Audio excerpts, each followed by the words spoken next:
দর্শক, গণকণ্ঠ লাইভে আপনাদেরকে স্বাগতম।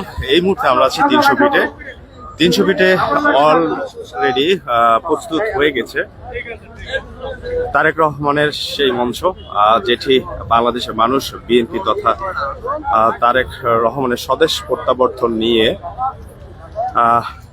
বাংলাদেশে এখন একমাত্র আলোচনা চলছে। আমরা সেই 300 ফিট থেকে আপনাদেরকে সরাসরি দেখাচ্ছি সর্বশেষ আপডেট। তারেক রহমান যে মঞ্চে এসে বিএনপি তথা দেশবাসীর উদ্দেশ্যে ভাষণ দেবেন, সেই মঞ্চটি অলরেডি প্রস্তুত হয়ে গেছে। এটি 300 ফিট অবস্থিত।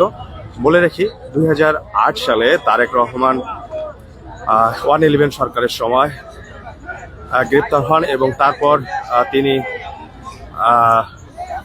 বাংলাদেশ থেকে চিকিৎসার জন্য লন্ডনে চলে যান। তারপরে তিনি দীর্ঘ 18 বছর সেই লন্ডনে বসবাস করে বাংলাদেশের রাজনীতিতে এই মুহূর্তে বিভিন্ন জেলা থেকে নেতাকর্মীরা মিছিল নিয়ে এভাবেই